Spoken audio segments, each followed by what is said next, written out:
right now we're on our final panel discussion, which is going to be on unlocking blockchain's full potential. What's in it for business? Well, even though the initial hype surrounding blockchain is beginning to settle, there's no time to rest on the laurels of yesterday. While the IT leaders are continually preparing for the inevitable blockchain spring, which seems to be on the horizon, thereby enabling co-enabling technologies and significant opportunities for digital. Well, ladies and gentlemen, joining us as our speakers and our esteemed panelists. First up, Melanie Moore, founder and CEO of Protocol, who's joining us live from LA right at 5 a.m., almost 4 to 5 a.m. At the time. Thank you so much, Melanie. Well, Melanie is a serial entrepreneur with 20 years experience in media, marketing, and mobile technologies. In 2016, she founded YEAY, the leading community for Generation Z, to share honest recommendation videos about the lifestyle products they love. In 2018, she became the founder and CEO of Protocol, the blockchain project, helping brands tap into peer-to-peer recommendations and digital publishers monetize their platforms in a user-friendly way through word-of-mouth content. We're also joined by Felix Mago, the co-founder of at DashNext. Well, as the co-founder of DashNext and Dash Thailand, Felix is pioneering to enable and scale crypto payments on all verticals with a cooperative approach involving partners all over the world. There's one reason why Dash is a leading cryptocurrency for real-life payments. Felix is also the author of the Bitcoin Handbook and a co-founder of Ethereum, a South Asia-based gateway to blockchain, and a co-founder of a German block tech institute, helping startups and corporations from all sectors finding and implementing their blockchain potential. Thank you so much, Felix, for joining us. Well, ladies and gentlemen, also joining us as a panelist is Brian Condenanza, the Chief Technology Officer at Bidao. Brian is an Argentine entrepreneur and a current CDO at Bidao, a decentralized finance startup. Last year, Brian gave a TEDx talk in Switzerland about the upcoming golden age of blockchain technology and the use of cryptocurrencies and crypto assets and the possible uses and applications of technology that currently has around more than 1 lakh views on YouTube, making it one of the most watched TED Talks on the topic. Also, ladies and gentlemen, we're joined by Professor Dr. Philipp Sandner, the founder of the Frankfurt School Blockchain Center, which is the FSBC.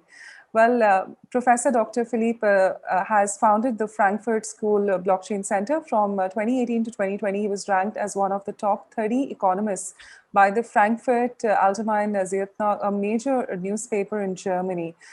Furthermore, he belonged to the top 40 under 40, a ranking by the German business magazine Capital. Since 2017, he's been a member of the FinTech Council of the Federal Ministry of Finance in Germany. And the expertise of Professor has been including blockchain technology in general, crypto assets such as Bitcoin, Ethereum, the digital programmable euro, a tokenization of assets and rights, and digital identity. And ladies and gentlemen, the entire panel discussion is going to be moderated by Isaac Rodgin, the head of business development, Fuse.io. Well, Isaac is the head of business development at Fuse.io with a background of computer science and entrepreneurship. He's somebody who founded RCG and is a partner wherein he works with a client globally to help expand, optimize, or implement new blockchain business strategies. Having spent most of his life in the US, Israel, and Southeast Asia, he's somebody who's got a diverse network of clients and partners. So, ladies and gentlemen, with this, I'd like to really thank our eminent panel for joining us. And firstly, thank you so much for sticking around, and apologies on the delay, but we really value your time. With this, I'd like to pass it in the able hands of our moderator, Isaac, to take it forward. And once again, a big, big thank you to all our panelists for joining us. Isaac, over to you. Hey, thanks so much for that introduction. Great to be here. Thanks everyone for joining us also. So this panel is going to be mostly about, I'd say, enterprise and blockchain, and maybe where what's kind of we've accomplished in 2020 and where we're going in 2021. So I wanted to start with a quote from Reid Hoffman at LinkedIn, one of the founder of LinkedIn. So he says, "If you're not embarrassed by your first version of the product, you've launched too late." And we kind of talk about this year like testing in production, and sometimes it's your LinkedIn message doesn't work, and sometimes it's like your smart contract gets hacked and you lose millions of dollars. And so like, where do we see this kind of going? And, I wanted to kind of give the opportunity for each person, because we come from a very diverse background. And maybe Melanie can kind of start this off and talk about maybe the advertising industry specifically, and kind of where's the intersection, where's the difference between what we're doing and enterprise? How close did we get in 2020, and where can we take it the next step in the coming year? Oh, wow, that's a broad entry. But yeah, I mean, what we are very excited about is especially the advertising space, which is kind of a space which is just responsible for 4% of GDP, but it's actually driving the rest of the 96%. And therefore, we see this is a huge opportunity to leveraging blockchain technology on an enterprise level, allowing especially publishers to monetize in new ways, because I think that's a huge pain point in the advertising industry, that publishers are, they need to display advertisements. That's how they monetize, but actually this is nothing people want to watch anymore. And they are skipping the ad button at YouTube and scrolling and swiping everywhere where they can see an ad. And so we decided on tackling this huge issue in the industry by allowing the biggest and most effective form of marketing to enter the market, which is word of mouth marketing, when people are recommending products to each other, kind of handing over marketing in the hands of the real product loving customers, and allowing brands and advertisers to access this gold mine of content, and allowing publishers to leverage this gold mine of content, show it to the people instead of an ad.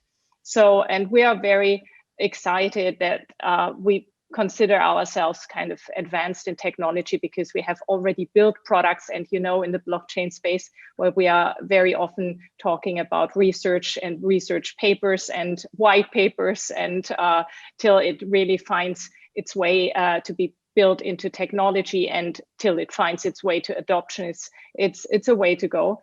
And we have already live products out there. We are already testing with advertisers. We are already integrated into publishing platforms, and we already see thousands of users creating wonderful content that brands have access to now. So that's currently our state. But yeah, I would say hand over to where the other see the future. That's definitely where I see a great future for a use case, because it's bringing consumers and enterprises directly together. Yeah, super cool. And I saw, some of like Adidas and some of the other major brands that are kind of coming in and using blockchain technology, and your word of mouth business model is a really cool way to kind of continue mainstream adoption. So Felix, from kind of the payment sector and some of the integrations that you've seen this year, or some of the things you're working on next year, what's changing in maybe payments, blockchain, enterprise? What are the kind of trends or things we're kind of looking at now? Thanks for having me, guys. Pleasure to be here. I'm a bit of in a lucky situation, because Dash is all about payments, right? And payments have been kind of the first use case in crypto ever. So this is the one thing. The other thing is that payments are everywhere. So every corporation, everybody kind of has to do payment in some way. Usually it's something people don't like to do, and corporations have a cost factor they need to deal with.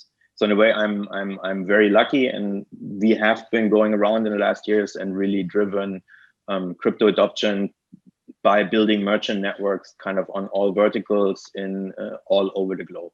I think this has had some quite success all over the world. And obviously, if you do payments, you have to bring in place a lot of things to make it happen. It's not only installing a crypto wallet on your phone, because then the truth is nobody most likely will use this. If you want to have adoption, if you want to have merchants, you need to bring them end-to-end solutions. So what we have done really is going around and partnering up with companies that not only do have licenses in the legislations they are operating in, and obviously this is something completely different depending where you're looking at. I'm here in Asia with smaller markets, a lot of different currencies, so it's something completely different than the European Union or the States. On the other hand, you have different industry verticals, and there's high risk business, which non-surprisingly has always been kind of a lighthouse thing for crypto payments, starting off with drugs on Silk Roads most likely back in the day, and now it has been shifting to a lot to gambling and all of that.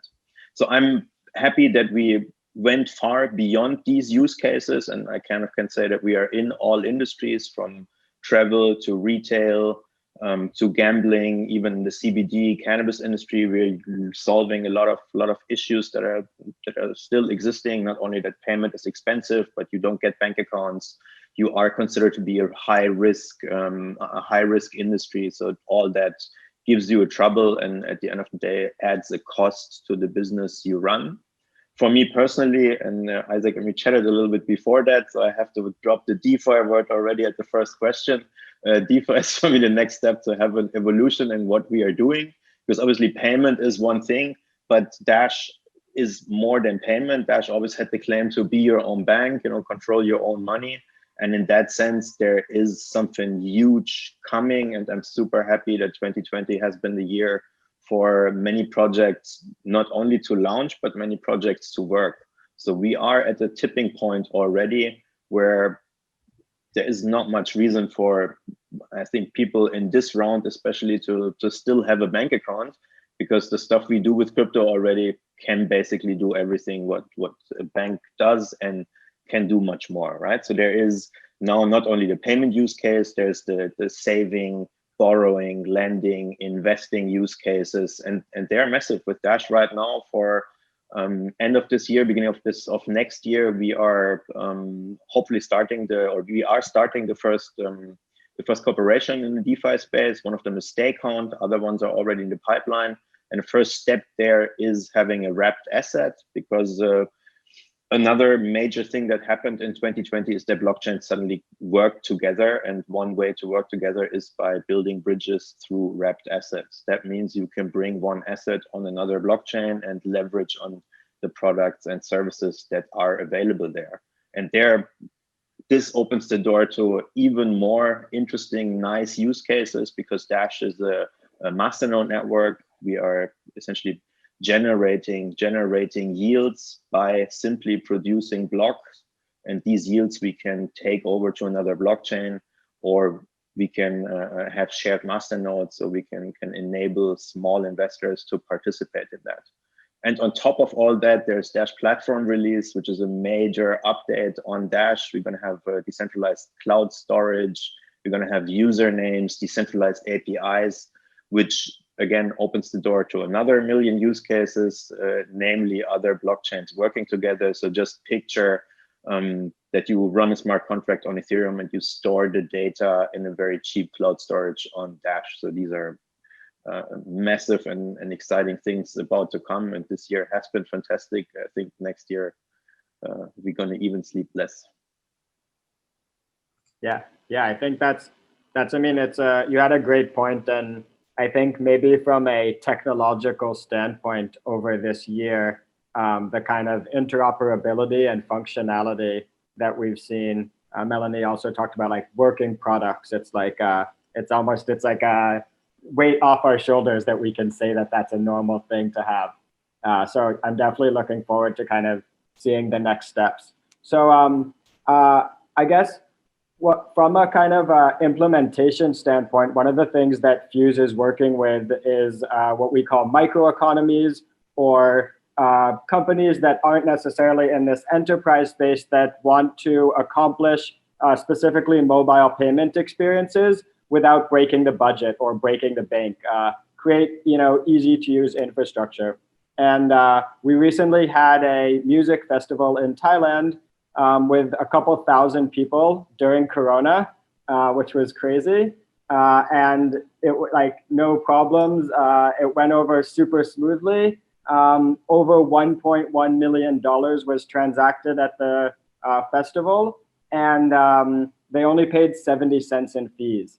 And even cooler, the entire economy of the festival was show up, give US dollar, you give Thai baht or the credit card and charge Thai baht. You get Mystic Valley Festival points, And at the end, you cash in your Thai baht, you use those to buy food, to buy drinks, to send to your friends. And at the end, you cash those in and get money back, cash or to your bank account. They don't even need to actually like build a whole infrastructure, do banking.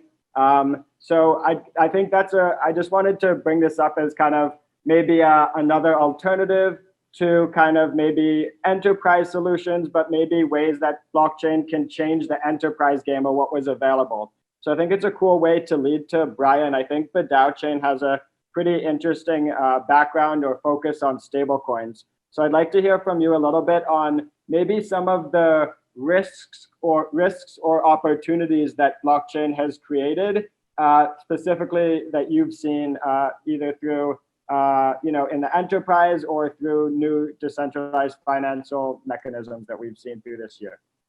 Yeah, sure. Well, thanks for having me. I think it's going to be very interesting conversation. And like Felix say, I think this was, very, very much focused year on DeFi. I think there's been a lot on DeFi that has been going on this year. And yeah, like I always keep talking about it as well. I think, like you say, many protocols and many products are out very soon. Like you say about the first version and so on. I hear that quote, but I don't necessarily agree with that for this kind of a space. I think it is, it's very different if you are doing, for example, like an app about, about anything else, about traveling or dating or whatever you're doing, rather than this that is, payments, DeFi, and so on. I think there is, definitely different risk, and some people understand the risk and some people don't. And so, I think sometimes maybe the space tries to, deploy things too fast, maybe that they shouldn't, or that, that it has a bigger risk than what people think, in my opinion. Because, for example, like if you have a platform that there are many constantly coming off, that, for example, like has like an offers, I don't know, like a 15% yearly returns on a stablecoin, which is, very good, I would say. But then you see the risk, and maybe they didn't get audited, or they get audited and they still get hacked. So I mean, is that worth the risk about getting like 15%, which is quite a lot for a year, but then maybe gets hacked?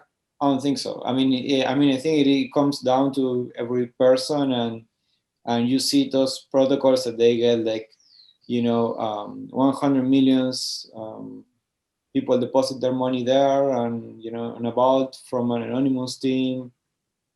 I think there is a very interesting interaction about it, and it really makes you think about the space and so on. I think it's very big space, and it's probably going to get bigger. I don't know if it's going to be particularly growth in price about coins and so on. I think it's mostly going to be more people coming into the space and more projects and so on. That in the last few days we haven't seen. In the last few weeks, I mean, it's been so many projects that are coming out, and it's really interesting to see that. And definitely more people and more people. And I think eventually we're going to get to a point where the protocols that get launched and the products that get launched, are more safe, and that also people really need to understand like what are the risks about it, I guess, because right now pretty much every platform that you use anyways shows you the risk or tells you about it, but I don't think people really know about it when when a platform, for example, gets hacked and they lose like, I don't know, 20 million on a day or something like that. Yeah, it's a really good point. Stable coins, all these new DeFi protocols, quick money sounds great, but it comes at a dangerous price sometimes, and we really have to often, as an ecosystem, we have to start to be more educated about kind of the tools we're using, and also, as I'd say, the tools develop, the opportunities to, right? A lot of these hacks are actually happening because of flash loans, which is a new concept, right? So as the ecosystem and tooling develop, the opportunities to get around it develop. So I think that's a really great opportunity, Dr. Philipp. As the founder of the Frankfurt School Blockchain Center, how is education changing in order to adapt to this new blockchain enterprise ecosystem? What are we kind of doing to make sure the next generation has the tools to participate in the economy? That's a very interesting question, actually. Yes, I'm working at the university. We have found let's call it an academic think tank on how blockchain can be educated to people and elsewhere. This works very well. And to be honest, I think it's always the same. You have education, which is happening with everybody himself. Look at us here in the call. I think nobody taught us blockchain, right? So we just started reading white papers, reading the news, bought some Bitcoin, and learned about it, the hands-on method. This works extremely well, and therefore I think this is extremely important, such that people actually can increase their knowledge. The problem with this is that you cannot enforce it. You have to inspire people, and then it's up to the people to decide whether they take up this way of learning or not. The alternative way would be that a university is setting up a schedule and packaging blockchain content everywhere in their curriculum, right? But this is exactly not happening. And why is this? Because universities are institutions. It's like a ministry of something. It's like a huge financial organization. It's like a large-scale industrial. It's complex and slow organizations, and typically it needs a while until blockchain rises up until the point in time where these institutions, doesn't matter whether it's a bank or a university, are taking up with this knowledge, learning, and somehow embedding it in their organization. And up until this point of time, which we cannot accelerate, this happens, we cannot really accelerate it. Up until this point of time, we kind of have to rely on grassroots bottom-up measures and hope to inspire people such that they try to learn it themselves. But it's extremely difficult to push people to learn without having blockchain content in university curriculums. It's not necessarily bad, but we just have to accept it as it is. And to be honest, to some degree, we just have to wait. Give Bitcoin another hype until it skyrockets to 50,000. Suddenly it's in all media, and then people will be inspired for sure. And then they will automatically try to dig into this topic. And at some point of time, then large-scale organizations, once again, doesn't matter where it's bank or an industrial or a university, they will pick this up.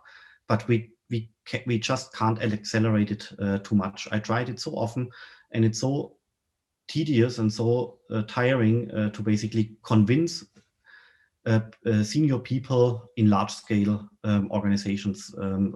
I tried it multiply with large-scale companies, and that's why I now turn a little bit more towards startups, to crypto startups, and so on, because they are very often not bound to these tedious processes, and they are just trying to find their way and trying to have as few dependencies as possible to the large-scale corporate world, so to say.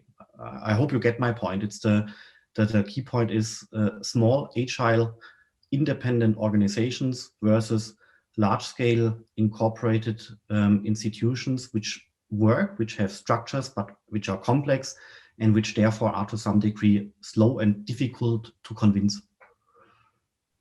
Yeah, it's interesting. I guess to some extent, kind of maybe the education ecosystem is similar to some of the enterprise ecosystem problems that we deal with.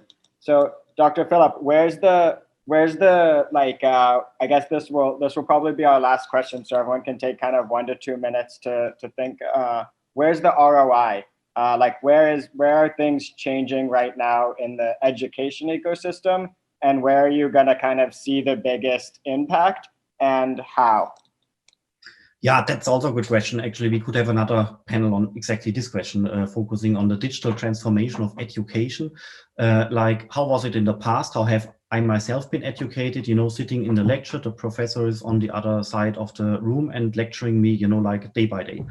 The other mode is self-learning, like in an autodidactic way. This works very, very well. But as I said previously, it needs people to be inspired to really want to learn something. And then there is this new mode of, let's call it learning or coaching, where you are pushing people to do something, to provide assignments, saying up until next week, you have to do this and that.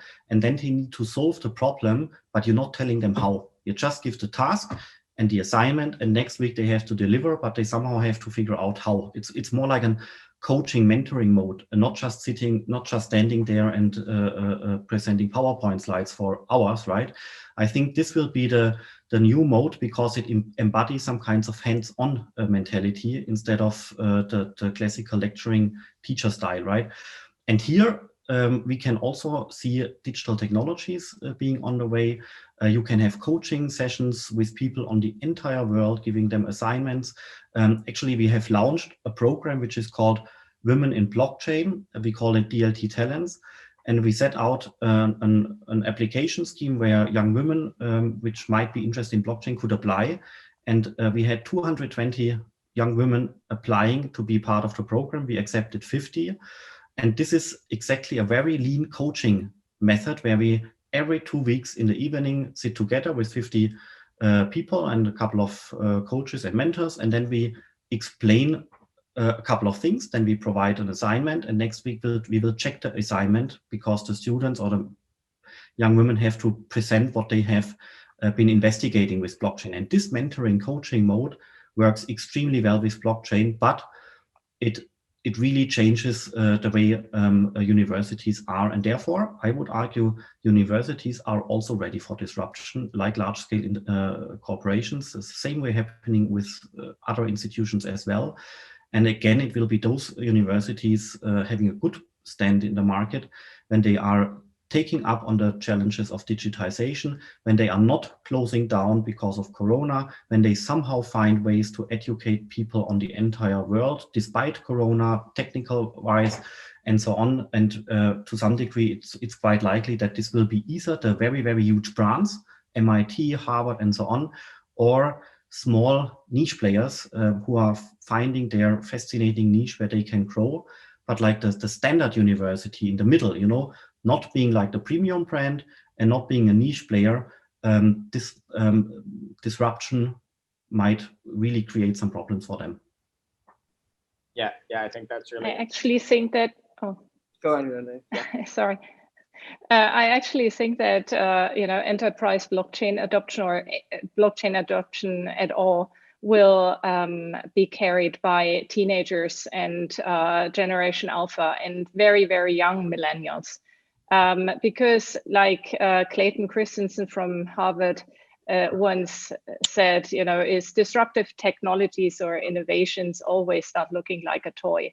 And the internet wasn't a big thing till the Facebooks, etc., entered the market and said, just share some pictures with friends, family and friends, right? And that made it so easy to understand, oh, the internet is really something useful for everyone.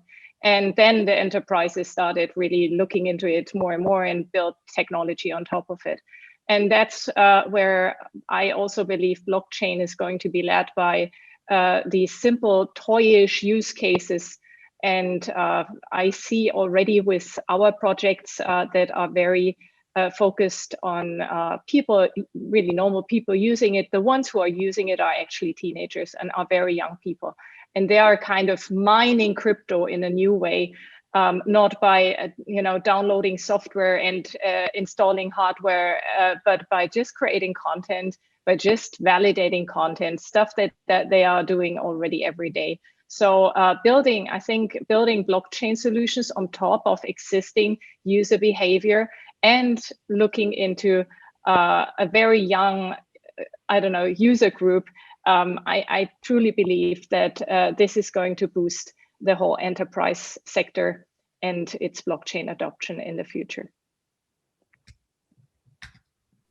Yeah, I think that makes a lot of sense. I think it's kind of a recurring pattern that we see. I think Dr. Philipp mentioned MIT. Also, I think Khan Academy comes from there. Just talking about like education institutions or traditional business advertising and or any traditional enterprise model, and how can we get normal people involved using technology that just wasn't available previously. And the business models and use cases are just changing even on a quarterly basis, I'd say. So Felix, did you want to touch on some of those, the last question of kind of where you see? Yeah, absolutely. Thank you. And I would like to pick up what Melanie and what Philipp just said. I mean, to really break it down in very, very simple terms. And this is exactly the experience we had with Dash, with adoption, with talking to merchants. Number one, people don't really care about technology. 99% at least don't. We are the few ones, and we are definitely not the reference to build mass adoption products if we go with our the things that makes us nerds happy. So we have to have a simple solution that works and where the technology is kind of in the background. And I think you can see that with every single big technology out there, from the internet to the iPhone, essentially. So this is number one. Number two, people need kind of security, especially when it goes to the corporate space. And people don't want to do investments, and they definitely do not want to have the risk of losing money. You brought Isaac before the example with having money lost in DeFi and millions lost in DeFi. I know this is definitely something different. And you also said, if you're not fast enough with the product, then you kind of suck. So if you move around millions, okay, then maybe you should be a little more careful. And number three, I think we saw that with the internet. The first wave of the internet was massively driven by turning everything money digital.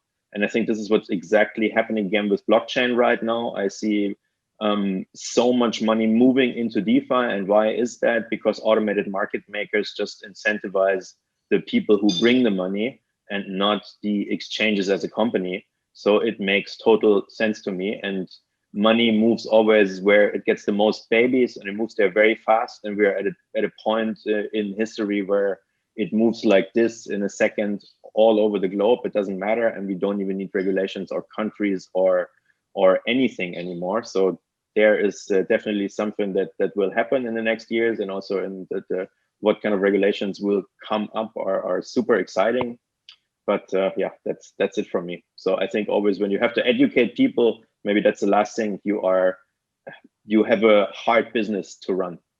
Better you do something that is self-explaining, and you will make a better business. Yes, but let me sneak in here with one comment. The fascinating thing is that to some degree, Bitcoin will solve this. Give the Bitcoin another hype. Suddenly, it's all in the media. It will inspire so many people, like young people telling, "What is this? I have to read about it. I will now study and switch to computer science." Or take the university president saying, "So, oh wow, I underestimated that. Somehow we have to put it in our curriculum." Or the banking CEO saying, "Oh, I thought it's dead. Now it's back again. Let me discuss it with my strategy department. We need to do something here." That's fascinating that sometimes we cannot accelerate it as human beings. Diffusion happens at a specific diffusion curve, so to say. You cannot really speed it up. But the more I think about it, to some degree, Bitcoin will solve this automatically in a very, very small and special domain, of course. I know that people are sometimes then shaking their heads if you say sentences like this. You're absolutely right, yeah. But and the funny thing is also, at the same time, when Bitcoin will reach 50,000, we will have better solutions already, right? I remember the first time in 2011, 12, when I tried to buy Bitcoin. I mean, it was scary, to say the least, to put your money somewhere. So yeah, things hopefully get easier. It might take time, but things slowly get easier. So I'd like to, I guess, Brian, what do you kind of, as like a protocol that's very interested in kind of the tools that can be accessed through DeFi, what do you see as kind of the biggest ROI or places of an impact, or that we can kind of look forward to over the next year? Yeah, I think like Felix was saying, I think user interface is really important. I think that, making things simple to, regular people, I think that's for people building products, I think that is, one of the main things out there. And then, in the next year, it's always hard to see what trends are coming up. And I think, for example, this year we didn't see that there are going to be things like deposit vaults and so like, things like that we didn't even think about last year. But I think, for example, algorithmic stablecoins could do very well in terms of, getting more attention and people understanding them. I think the last few weeks, they've been doing well in terms of that awareness that they're getting.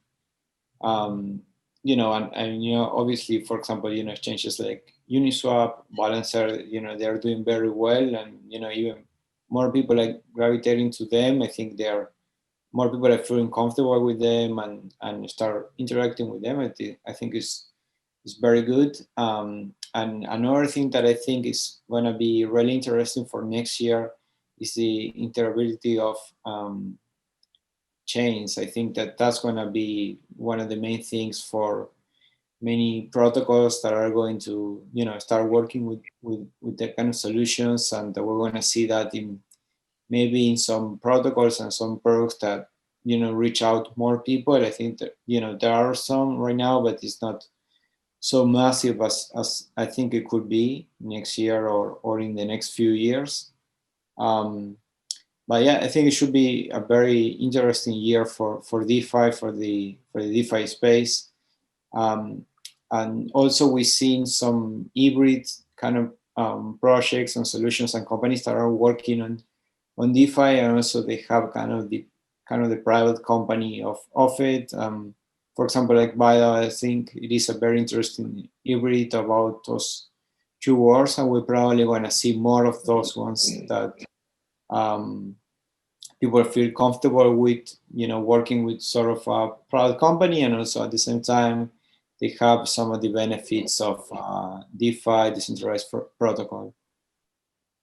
Yeah, I think I really like what you said about kind of interoperability. Also ties kind of nicely into what Felix talked about earlier, and just kind of like, it's not enough, even at the music festival we talked about earlier, it's not enough to have a mobile wallet. It's like, now where do you use it the next time? What's the next step? What's the next place this like exists? And it doesn't have to necessarily be the same platform, and the end user doesn't want to know how it got from there to there. They just want to know that it works.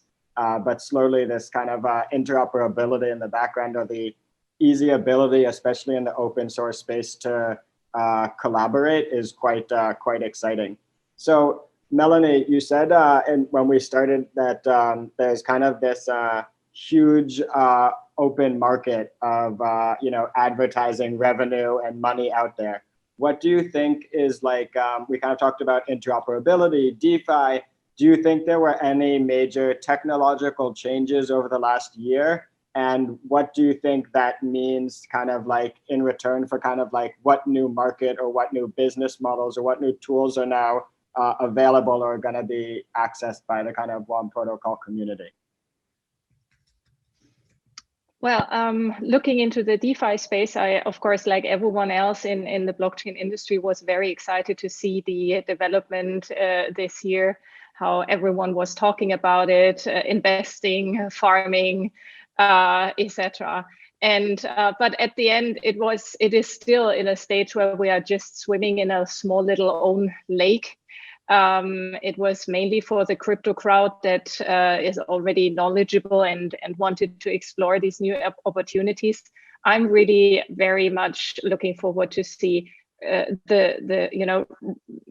like Brian said, the regular people, I mean, to adopt these kind of technologies, and that's where we are coming in. I'm very excited. For example, one influencer, not a crypto influencer, lifestyle influencer, J.R. Stuber, just issued or just published in YouTube a video about how he is excited to start earning crypto with content creation, and how he can spend it, transferring it into gift card vouchers, and how he can buy his new roommate, some, a warm housewarming party with it, etc. Or like your festival, what you mentioned, all these use cases where things are coming slowly to the, regular, to the normal people, and they are using it and getting excited about. That's where I'm really looking forward to see this. And that's why I'm more also excited about NFTs, because digital fashion or, digital art, everything that is touching the consumer or the, people who are yet have nothing to do with crypto or blockchain technology, that's where I see the big boost coming in. Besides what Philipp said, Bitcoin is going to lead everything. And I'm truly with him that we will see the next wave of adoption coming because people are getting interested in Bitcoin first, and then they are getting interested in all these other use cases. Yeah, I add one more sentence here. I would perfectly agree with this, absolutely. And I would add one point here. What Melanie just said is basically the opposite of tokens and blockchain projects, which are involving the existing infrastructure, the existing industry, the existing cars, machines, the existing B2B stuff, the existing regulation, and so on. So wherever the existing touchable world is included, like industry, mobility, banking, and so on, once this is included, then typically projects are slowing down a little bit. That's exactly the opposite of many, many, many small, independent, purely digital project, as Melanie has framed it, right? Yeah. I think, Melanie, did you want to add something? No, please continue. No, I think we're also just wrapping up with time, and I think it's a really cool way to kind of summarize that and kind of see that across the spectrum, from education to implementation to the jobs we work in, to the festivals we go to the shopping we do, slowly it's kind of penetrating our lives and kind of becoming a part of everyday stuff. And enterprise isn't just about getting one or two major and big companies to do it, but maybe mom and pop shops and everyday users and everyday digital advertisers and people who are just entrepreneurs, not just about the techies or the billionaire companies. So it's really exciting to share with you guys and have all you guys kind of share such intuitive backgrounds about how you see these two spaces coming together. So if anyone has any kind of last things to add, feel free to jump in, and then we can hand things back over to the organizers.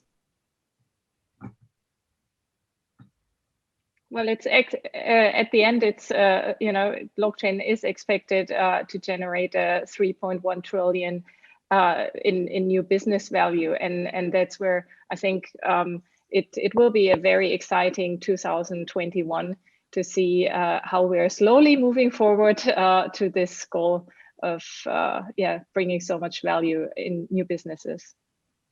I would like to add one last thing, especially also a thing we have pioneered with Dash, the DAO model, which in my opinion is a complete new model of or shows the future of work and what is possible with the way we are employed and the way we earn money. I think now, and we have Brian here, I think also you can tell a lot about that.